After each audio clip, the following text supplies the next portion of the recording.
was probably 20 years ago or so.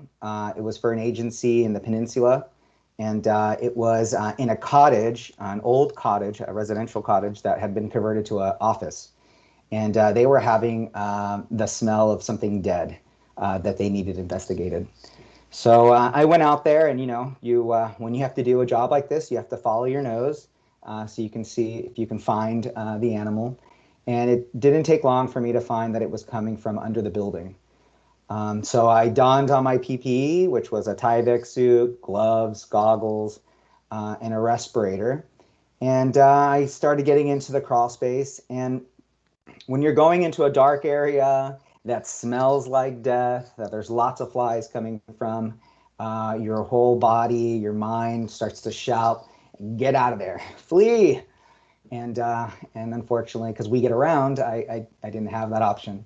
So I looked in the darkest, hardest to reach area of that crawl space, and that's usually where an animal ends up. And I crawled my way over there, and I found that it was a raccoon. A raccoon had gotten into an old brick chimney, and there was a small little opening like this that I was able to look into the chimney and find it. And I'll spare you the gory details, but suffice it to say that the raccoon was a lot smaller when it went in than it was now, after it had bloated and got all kinds of bad. So I wrestled it out of there. I succeeded. I kept my breakfast. And I learned two things. One was that I have a high threshold for dirty work. And the second one was that there has to be a better way to make a living, a better way to serve our customers, and a better way to deal with animal evictions. So that was the starting point. And since then, we've been working on doing things in a smarter way so we can better serve our customers and also work in a place that we want to be in. With less death. So next slide, please. That better way is IPM.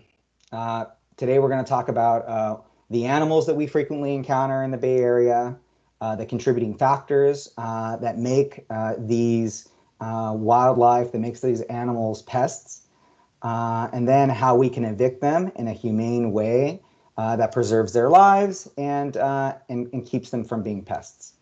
And then what else can we do to prevent things and improve pest management in our communities? So who are we talking about specifically? I listed here the organisms that we deal with, the urban wildlife that we encounter in order of frequency. At the end, if there's some questions, we can talk about rodents, but I'm not really going to talk about evicting rodents in this presentation. Or birds, although we do address those more than anything else. The most common wildlife issue that we encounter are raccoons, especially here in San Francisco, but also skunks, bats, and I would say that feral cats, maybe aren't wildlife. They are feral. We don't work with them very much, but we do encounter them. Because of some of the same issues that they bring to the site as these other organisms do. We do see tree squirrels as well getting into attic spaces, and very seldomly do we encounter possums. Oh, if you'd go back really quickly, sorry, that picture was taken back in 2019, September of 2019. The headline for the photo was "Family of Raccoons Photobombs a Wedding Shoot in Golden Gate Park." So I really think that this was a simpler time, a more innocent time back in 2019 when we would have news stories like this going viral. This, I think, is at the core of our issues with wildlife in urban settings.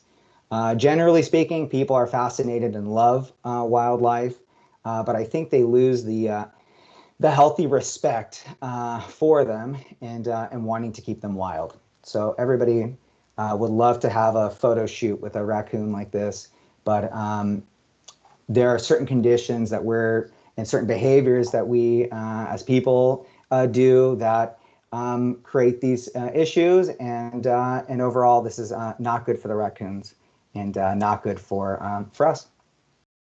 Next. So there are benefits of urban wildlife, and I think as integrated pest management professionals, we should all really respect and value these benefits. Number one, this wildlife, they're foraging and they're hunting in our communities. They're looking for rodents or other small organisms that they can eat. One of the skunk's favorite foods is actually mice. So for me, yay for skunks. I'm on Team Skunk. Bats also are great hunters.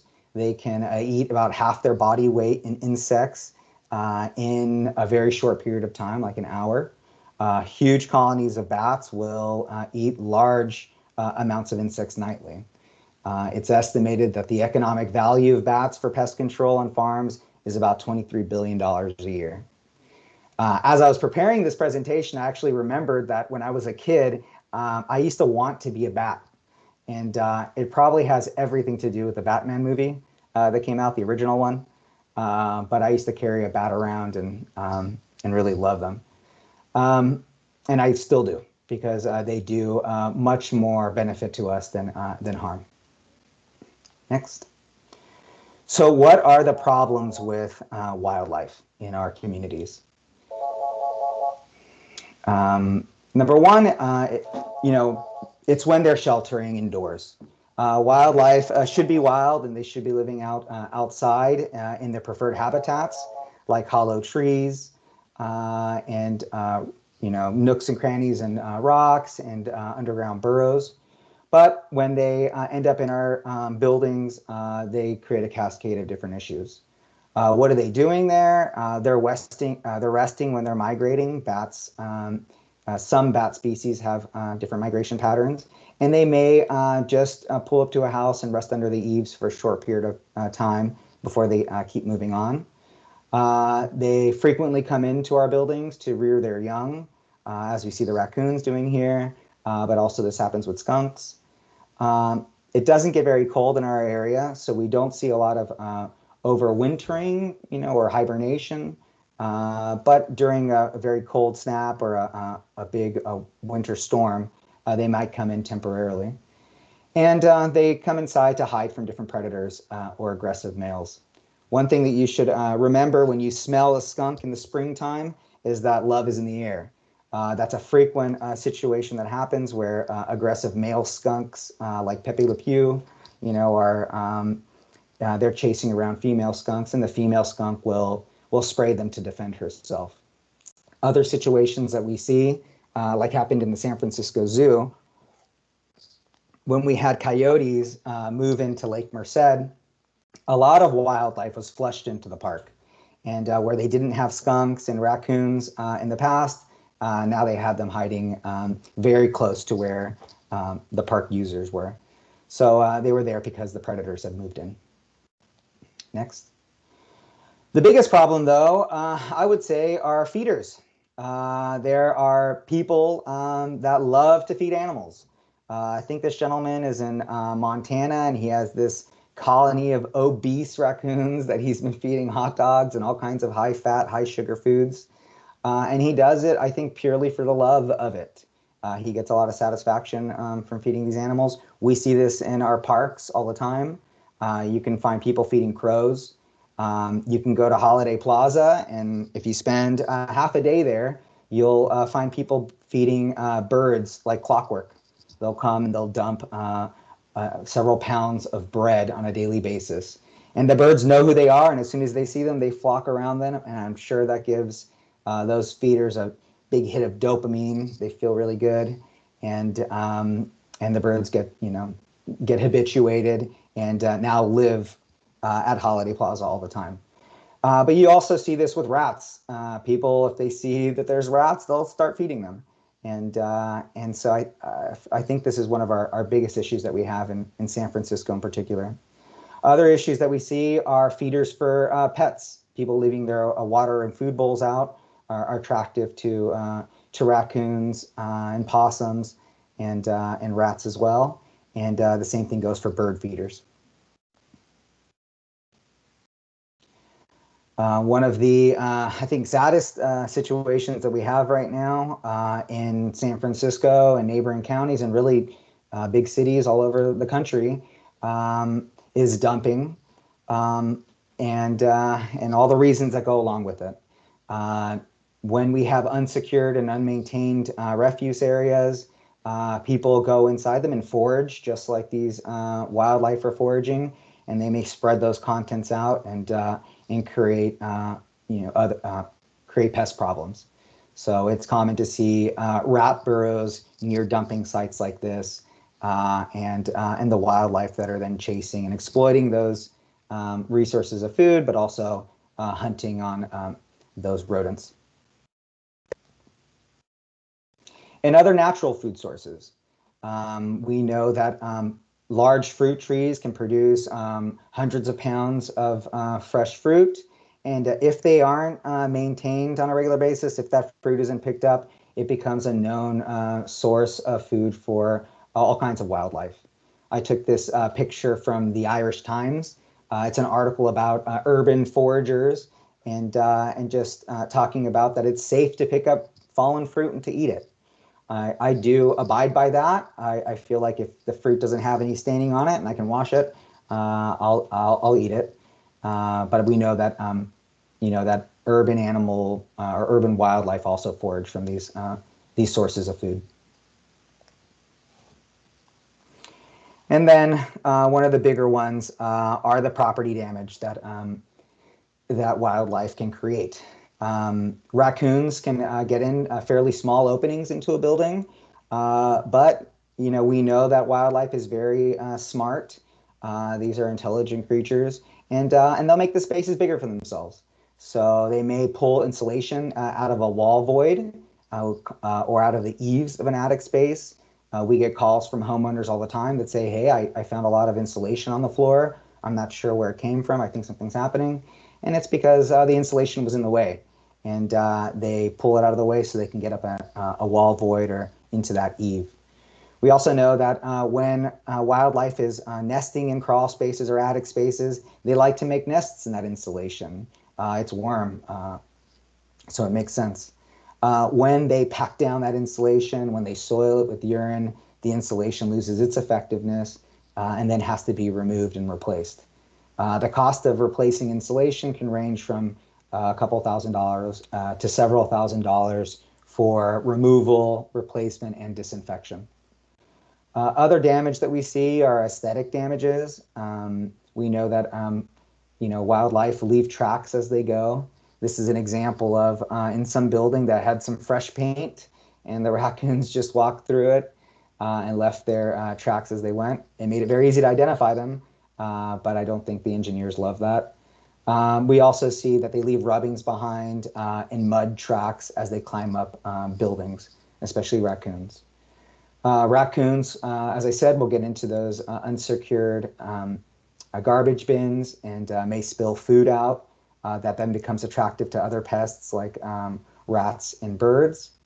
And then it's also common for skunks and raccoons to damage landscapes. Raccoons will actually pull the turf, roll up the turf, and forage for grubs and insects and earthworms.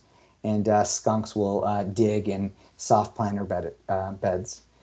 I'm not going to talk a lot about turf and landscape, being a structural specialist, but we do have people on the meeting today that I think have lots of experience with that.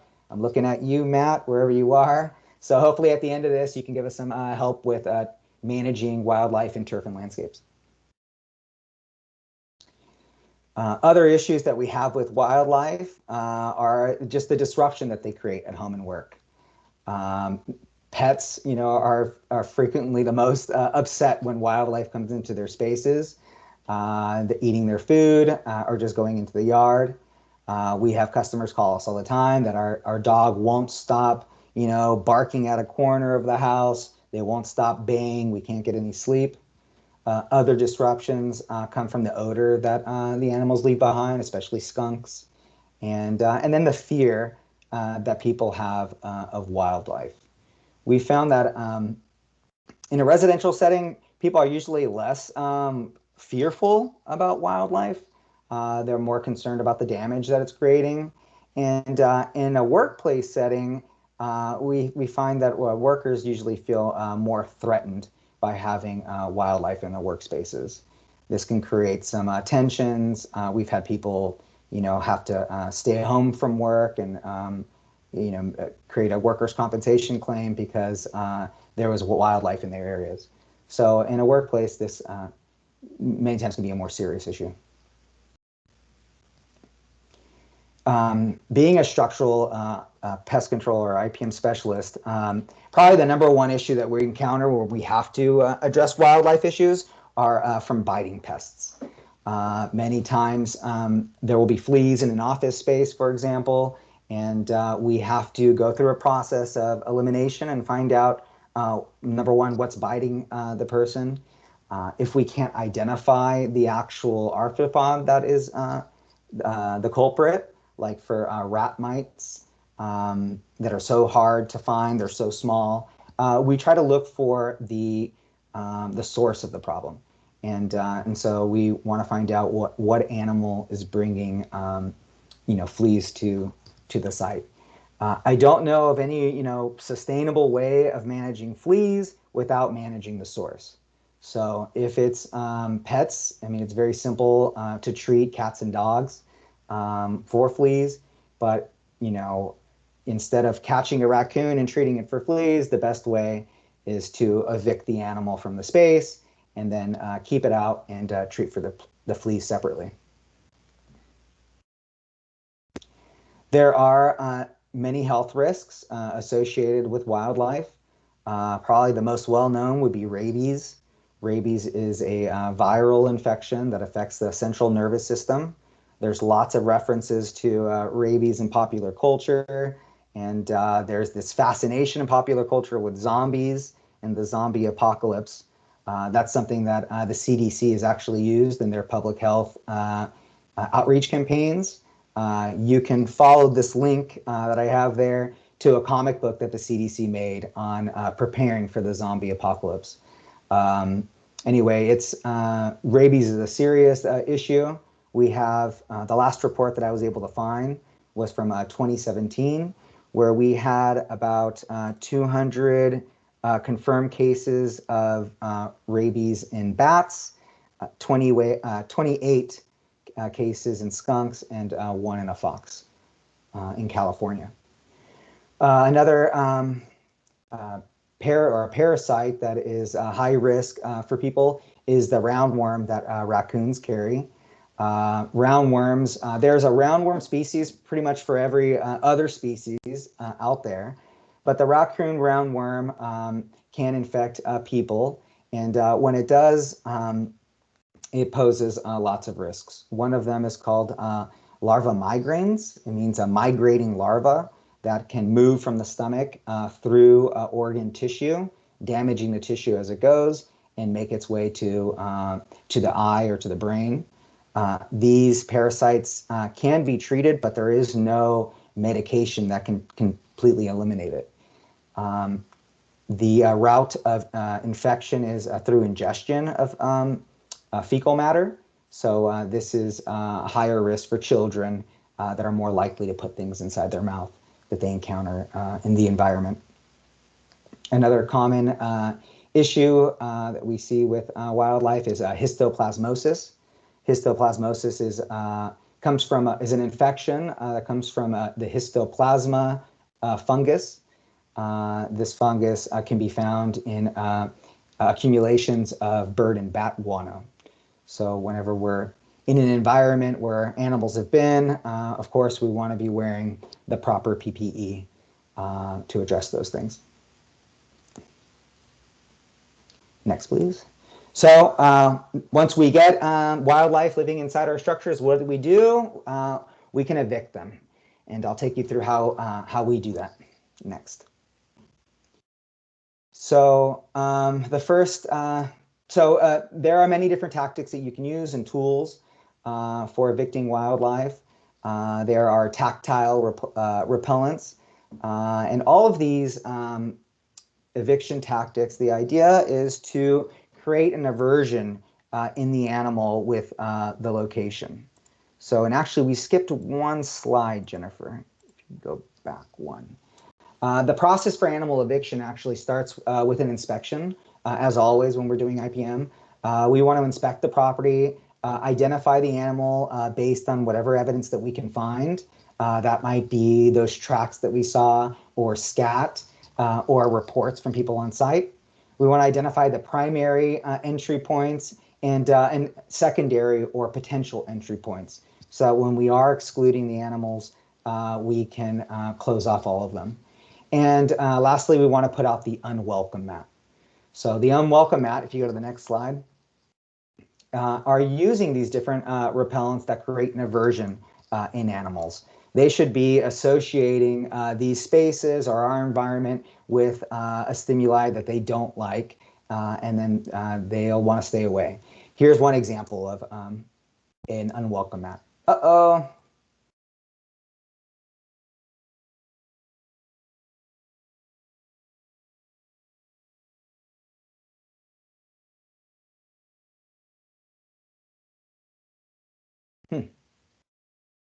There we go.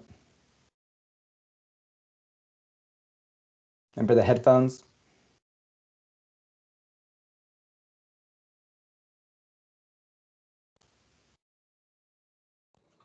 Sorry about that. I was on mute. Oh. That's the whole issue with this. Oops.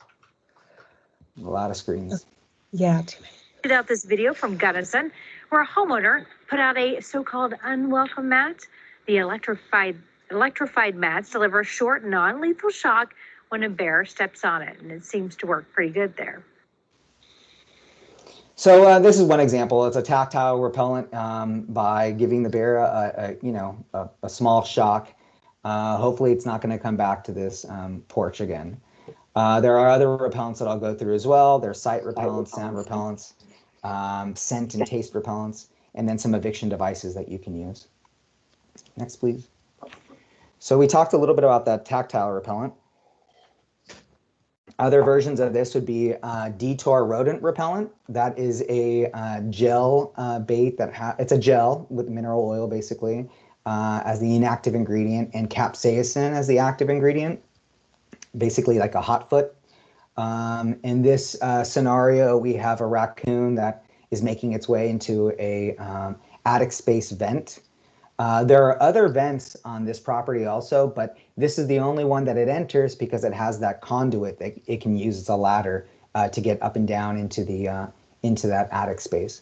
So that's a good location to apply Detour rodent gel to those conduit pipes and into the inside and the outside lip of the hood, and it will sting a little bit its paws, and hopefully it'll associate that sting with this environment and not come back.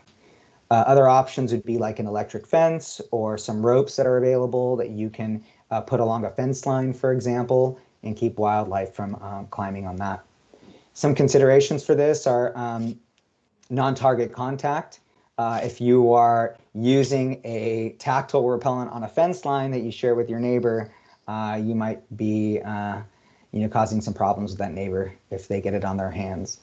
And electrified systems have some cost and some maintenance that you have to do with them. Other repellent that you can use is a sight repellent. The idea is to disrupt the darkness that they need to sleep at nighttime. These wildlife are mostly nocturnal. So when you have these lights going on in the daytime when they're trying to sleep, you're making the place less comfortable for them. The Evictor strobe light is a commercially available light tool that you can use. It has a very bright flash that again makes the place unappealing to wildlife. And you can also just use bright lights in general. Shining lights on a bat roost will disrupt their ability to sleep at nighttime and would also work.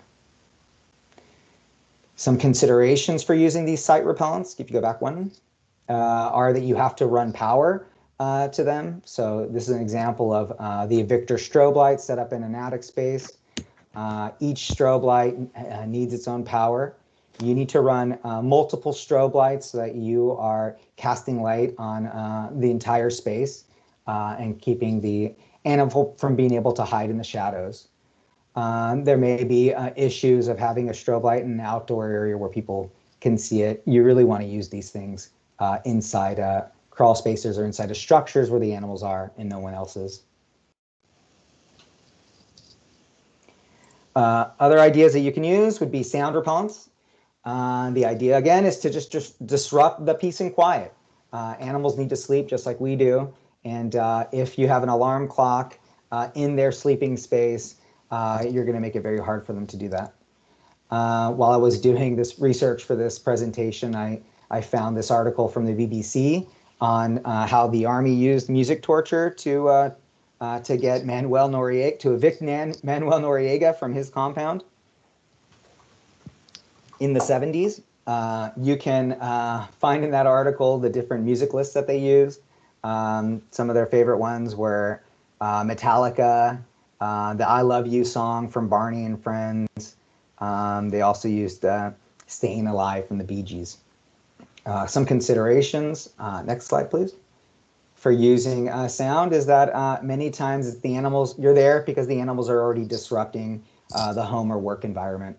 So using noise may become another annoyance and not very practical. And you also have to run power to the area so you can have the speakers in the spaces where the animals are. Our most commonly used repellents are these scent or taste repellents. There's a variety of them that are commercially available. You can find them at Home Depot and Lowe's. The ones that we have the most familiarity with are Shake Away, which is a predatory scent. They come in a couple different types of predators. There's fox urine and there's coyote urine. Don't ask me how they squeeze the juice from the animals to get it. They work very well for skunks and possums, but they aren't labeled for raccoons. In practice, we have seen them to be effective on occasion for raccoons, but we have found that Critter Ritter is a very effective repellent for raccoons in particular. Critter Ritter is, the active ingredient is black pepper and black pepper oil and capsaicin. So similar to the Detour gel, it is, it would cause like a stinging effect, but this would also be something that would be inhaled or tasted by the animal. Repels All is another product that I've never used before, but I did find it online. I just bought some to test it out for this presentation to see how stinky it really is. I applied it in above my office space here, and I still don't smell it, so that's good. That was a granule formulation. I also applied it as a liquid inside of our garage. That ruined a few people's lunches. So, you really want to apply this where the animals are and not where there are people. Next. So again, some considerations is you got to use the right, select the right product for the issue at hand. Especially the Repels-Alls has an offensive odor. The active ingredient is putrescent eggs and garlic. It actually smells similar to skunk spray, and you do have to reapply these products fairly frequently. So refer to your label to see how frequently. The best use of those products, in my experience, has been at the entry points into in and out of buildings, and when they're coming out or under fence lines and other areas where you can see that they're traveling under, to apply it in those spaces so they get very close to the product. And then also in the dens themselves.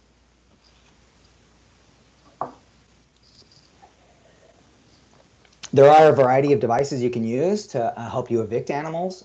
These would be like a one-way door.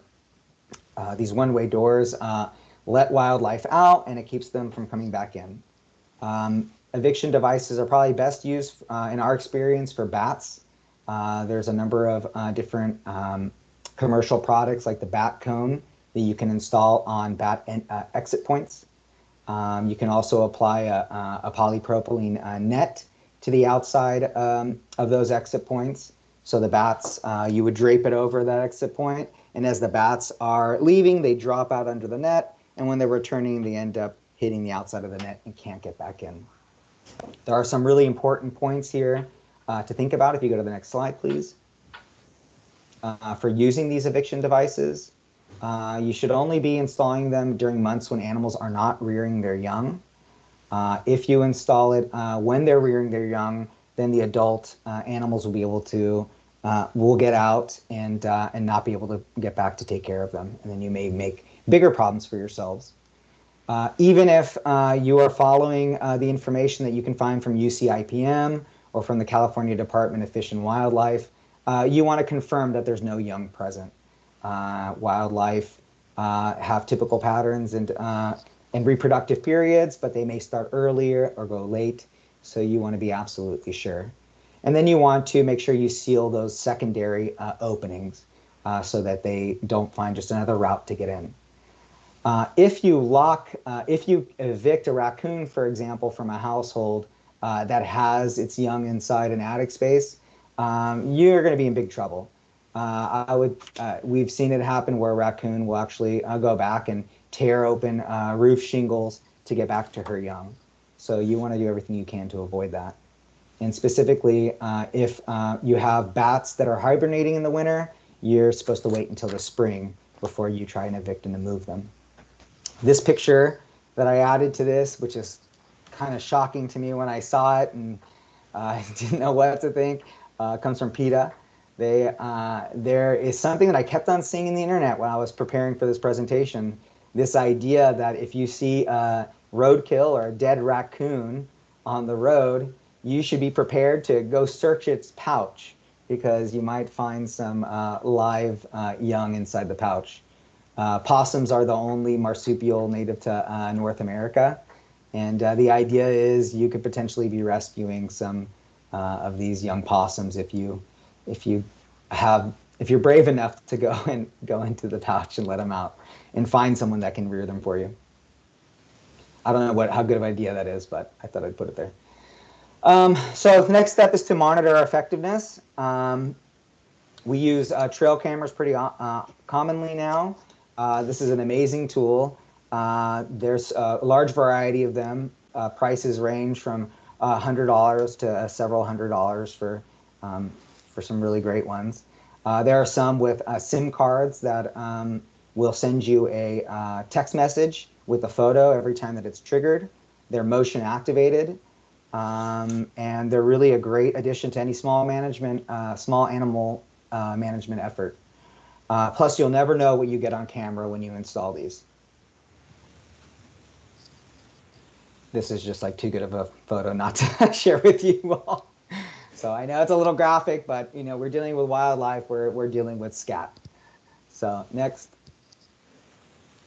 Other things you can do to monitor to see if animals have left is to use a crumpled up newspaper.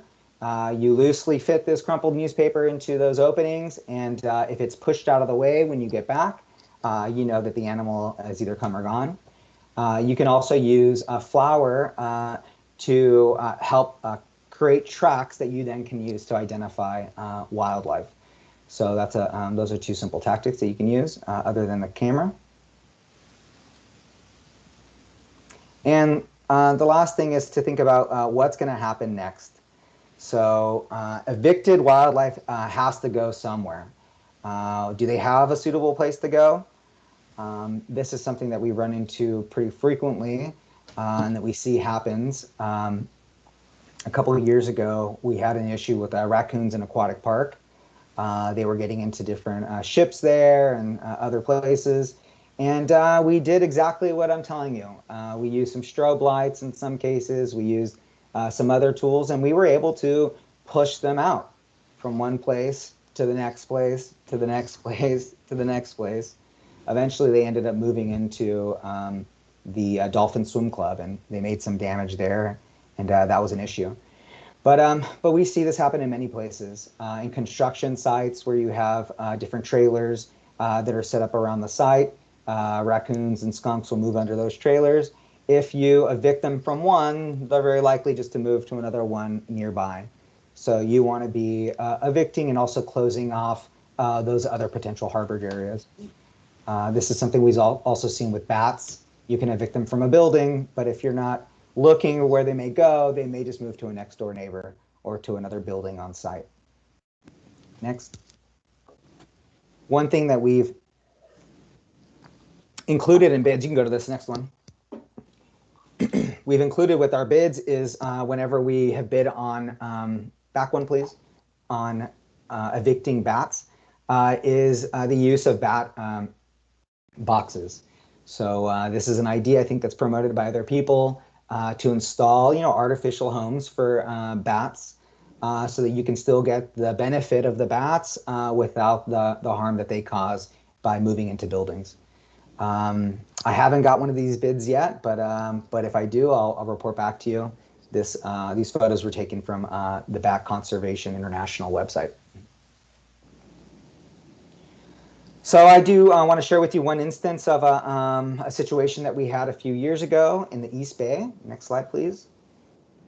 This was a chronic flea infestation. The site was working with another pest control contractor that had been treating for fleas basically everywhere in the site, in the crawl space, in the workspaces, and then been addressing it for at least a year. We know that if there's a chronic flea problem, it's because there is a chronic animal problem. There is something coming into the space that's infested with fleas, and that we have to deal with that. So we carried out our process as we always do. We started with an inspection. We went to identify the animal, how they were getting in, and then we put out the unwelcome mat. In this case, we used Critter Ritter to help push them out. Next. So this was, like I said, a mental health clinic that had a problem with fleas. We inspected the inside. If you go back one, we inspected the inside and we set up like 24 flea traps. The flea traps served two purposes. One was to control fleas. They generate a little bit of heat source that's attractive to the fleas and they land on a sticky trap. The other benefit of these flea traps is that they help us pinpoint the focal area of the flea infestation. So, and where we find the most fleas, we can expect to find the animal that's bringing them in. Next. We did our inspection on the rooftop. Very quickly, we were able to find some evidence of something going up there and eating cherry pits. You can actually see the conduit that the raccoons were probably climbing up and using to get onto the rooftop. Also, there were some neighboring areas where there was lots of, areas that raccoons could be hiding in that we were on the lookout for. Next. But in this case, it was a textbook situation. Again, another one of these attic vents that raccoons were able to get inside of and nest inside of a crawl or an attic space that had no access from the inside of the building.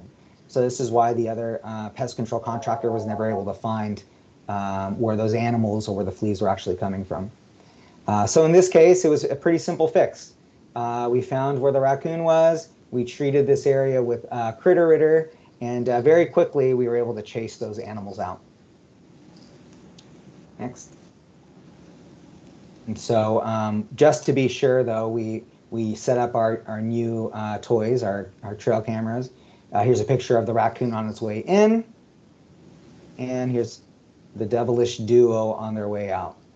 And so once we confirmed that they weren't there anymore, we were able to get control of the fleas by treating the attic space, and that vent cover was screened to keep them from coming back.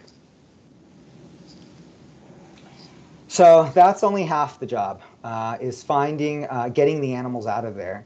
The next step is to make sure that they don't come back by excluding them and sealing off those points of entry. For digging wildlife like skunks, and in some cases raccoons or Norway rats, we would install a fence or a screen below grade to keep them from coming in. This is a commercially available product called Dig Defense. These tines are open on the bottom end, and with a special tool you can hammer this fence into the ground, and it is a good barrier to keep wildlife from digging into crawl spaces and under foundations. Other tactics, like we already mentioned, is installing tight-fitting screens on vents, on eaves, and using strong materials like heavy-duty wire cloth. We recommend using stainless steel hardware cloth in the San Francisco region, so it lasts longer and it keeps it from being oxidized. And in this case, this is where the screening was insufficient. They had already attempted to screen them out, but they didn't affix the screen to the actual cover of the vent. And so the raccoons really liked their home and just pulled that screen down and kept using the same entry point. For bat control, you want to seal off cracks and gaps and crevices.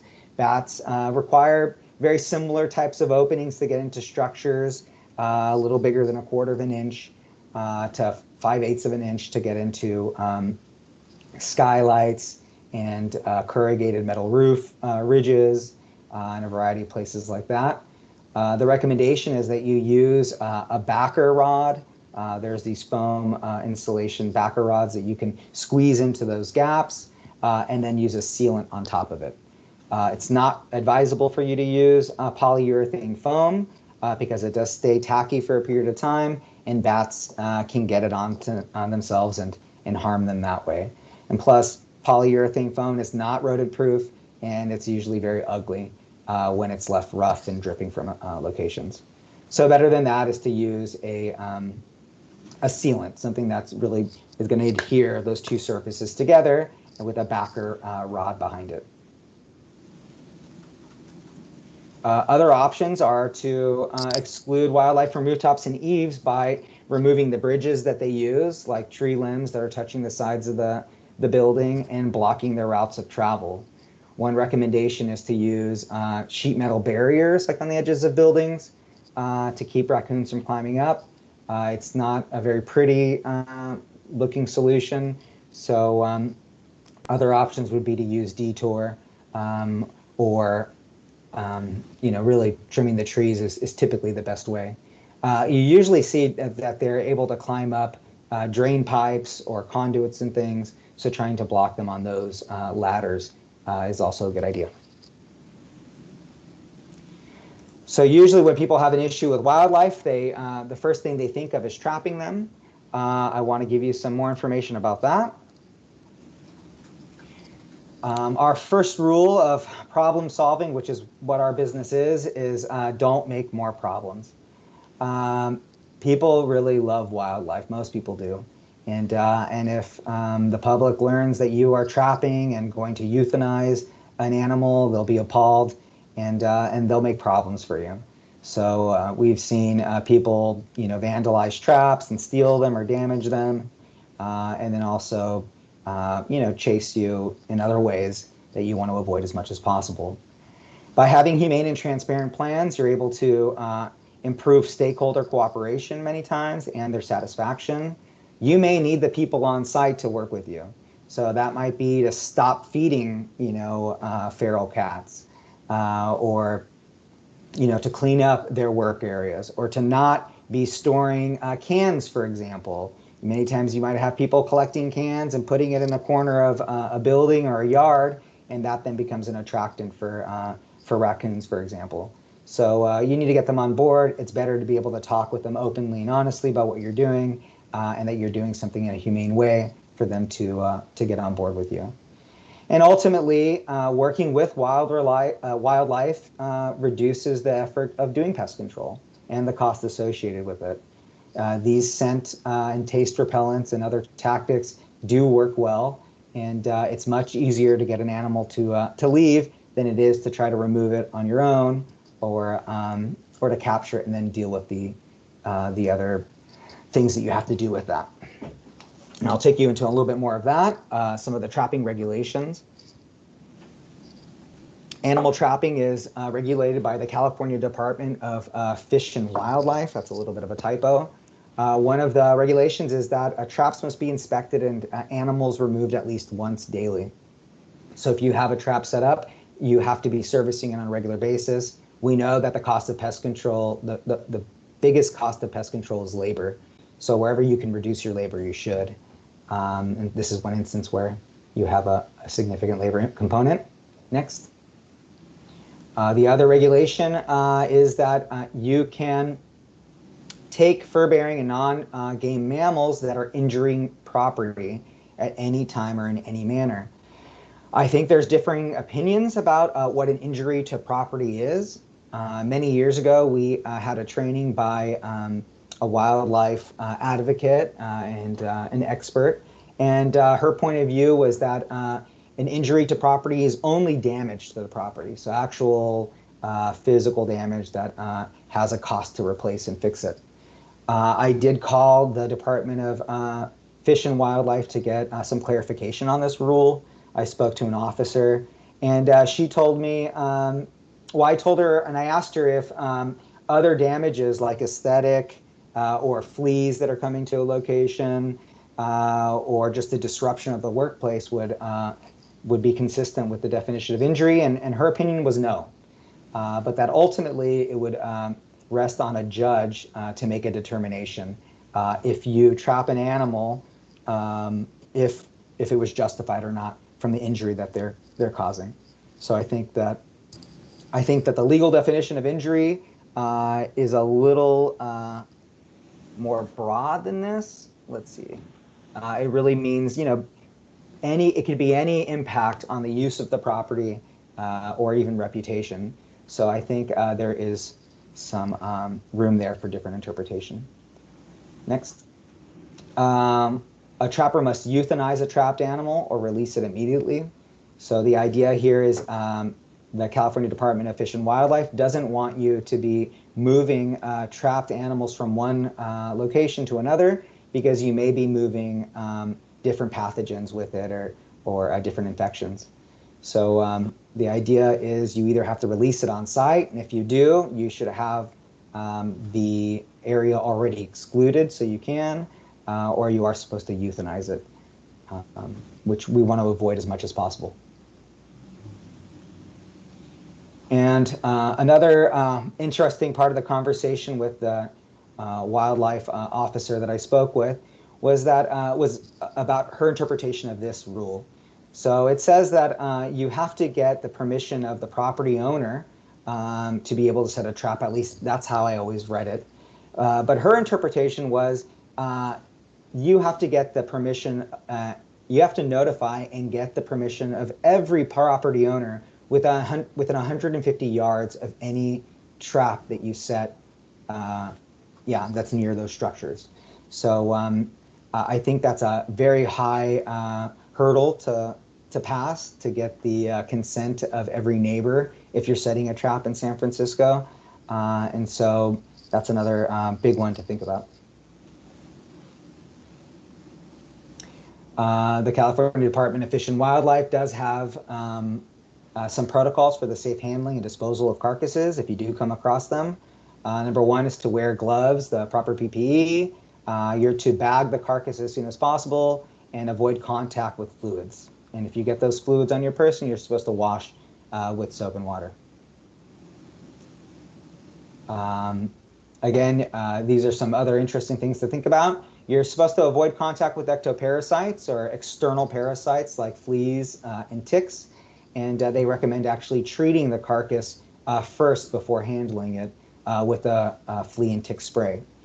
Additionally, they tell you what the proper disposal of a carcass is. They recommend either incineration. Incineration of a small mammal in our area is about $20 per carcass, or burying the carcass 4 feet deep and then covered with lime. All these additional costs are things that should be factored into a mammal management program. They also highly recommend to get the pre-exposure rabies vaccine if you are handling animals often, and especially carnivorous animals. So what else should we be thinking about when we are doing animal control? Number one, we should stop training wildlife. Can you go back one?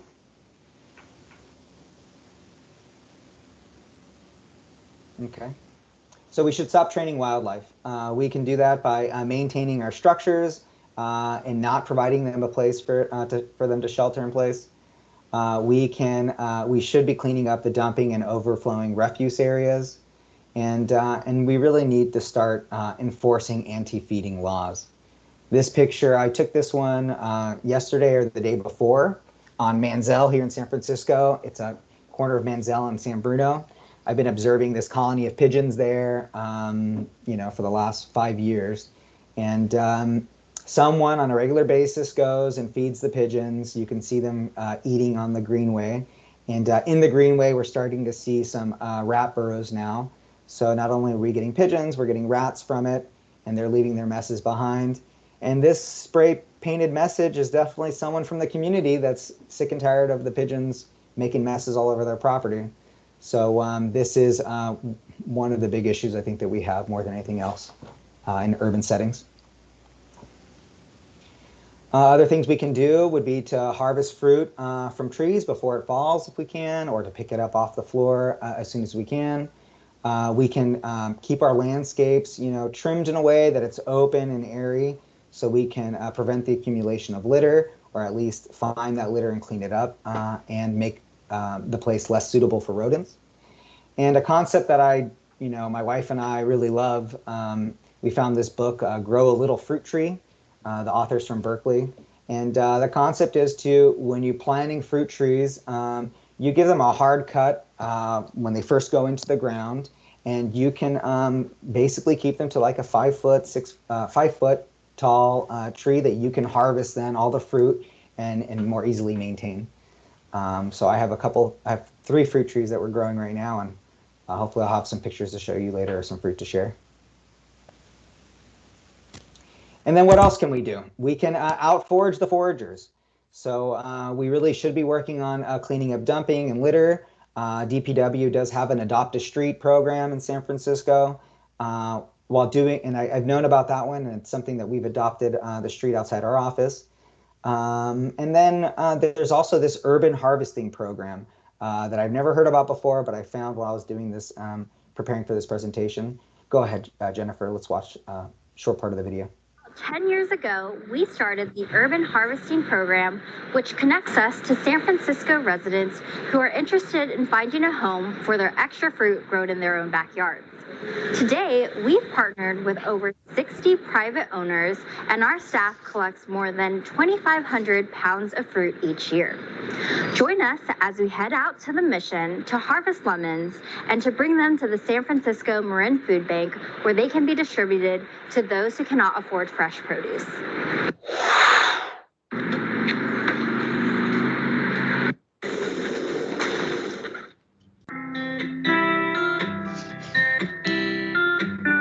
Homeowners are letting their fruits drop and rot on the ground. So why don't we start this pilot program where if you find fruit in private properties and homes and knock on the door to see if they're willing to donate. It's amazing how one little developed fruit tree can grow and like serve so many people in our community. It's freshly grown, no chemicals in it, and people really, really enjoy that.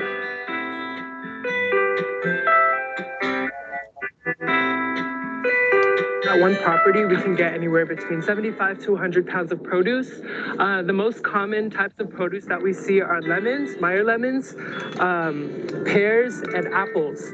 So they're pretty heavy kinds of produce, so it's kind of easy for us to hit that 100-pound mark.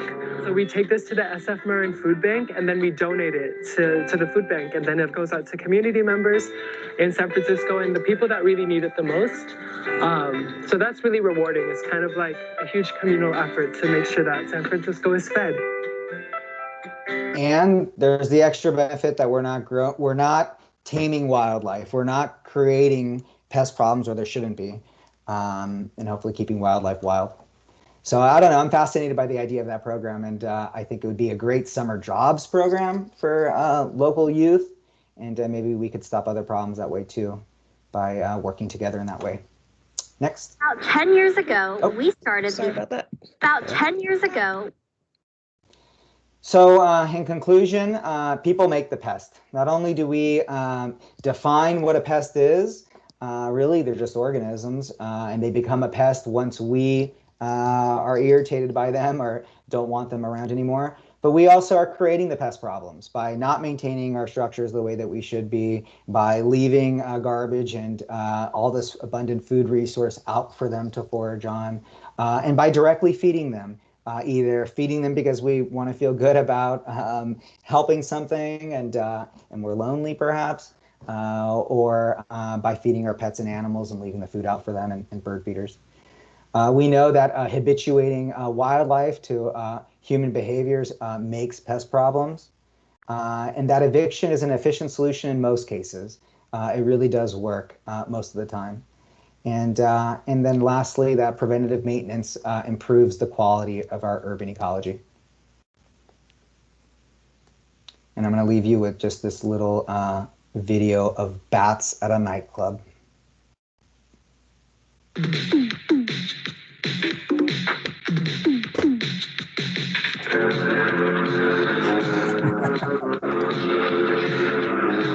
I mean, who doesn't love bats? This happens up again.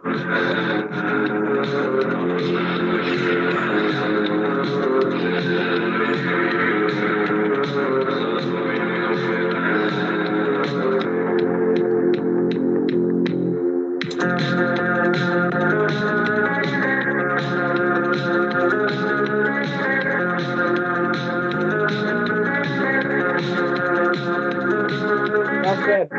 So go to the next slide.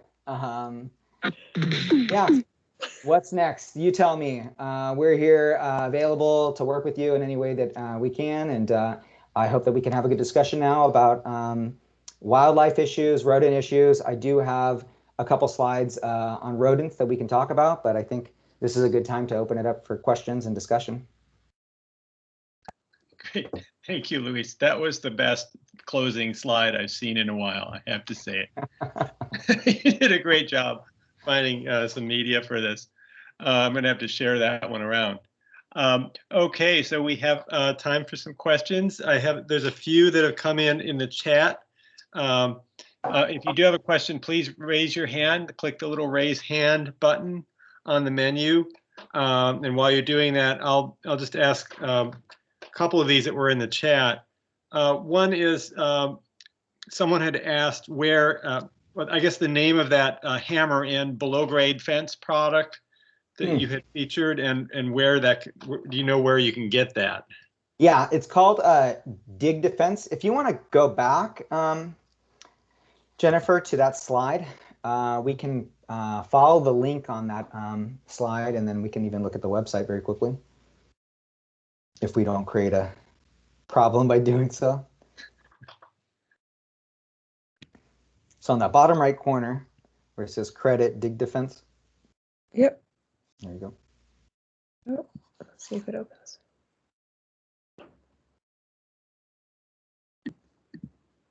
So we order it directly from the manufacturer, and they have a a marketplace that you can buy it from. And we've used this for skunk control. This has been one of our #1 tools, especially in schools or in some communities that we work in that are like 55 and over, retirement communities where they have kind of mobile modular homes. Very common for skunks to dig under those buildings. Super simple tool to install. Much easier than digging a trench. You know, the old recommendation was you dig a trench down like 2 or 3 feet. You do an angle at the bottom, another foot out. So when something's digging, it hits this thing. These things have worked very well for us, and without any modification to it. So yeah, we recommend it. How big is the gap on that? They have different sizes for different size animals. It's too big for rodents. That's what I was getting at. Yeah. Yeah. So my brother has modified it and added tines to them before for rodent control. But yeah, I don't know why they don't have one that's, more appropriately sized. That'd be a great product suggestion. Okay, yeah. Thank you. Another question. Where to incinerate carcasses? Okay. There is a place here in the peninsula. I feel like it's a pet cemetery in Colma that does it. Let me see if I can. That cemetery with the C in the front, right? Not the F. Yeah, right. Not the Stephen King version. Let me find out. I'm going to send Okay. I'll let my team know I need this help and they can let me know. And I never imagined that I'd be asking the question, where can you incinerate carcasses on this presentation? But I mean, that's not the idea, right? But sometimes we do have things that die, and you want to do it the right way. I did also look for a rendering plant. We actually have a rendering plant here in San Francisco, and I called them, and thank you, Mikhail. So it's called Pets Rest, is the name of the place, and I'll put it in the chat box. Great. But, yeah, so there is a rendering plant in San Francisco. I called them asking about wildlife. They told me that they don't accept wildlife, only livestock. So just so you know, there's a livestock rendering plant in San Francisco for some reason. Super surprising. I feel like we should have had this presentation around Halloween. With that in the zombie apocalypse. Right. Brian Cabrera, you had a question. You have to unmute yourself. Yes. Well, just when someone was asking where do you incinerate pets, are there people who are learning taxidermy? Maybe find someone who's learning taxidermy and needs animals to practice on. That's just a thought. Anyways, my question is, in my house, we have these large French windows that open up to the backyard from our living room. And so we see raccoons and possums and skunks cruising by. It's entertaining. My daughters really like it. And my question is, where are these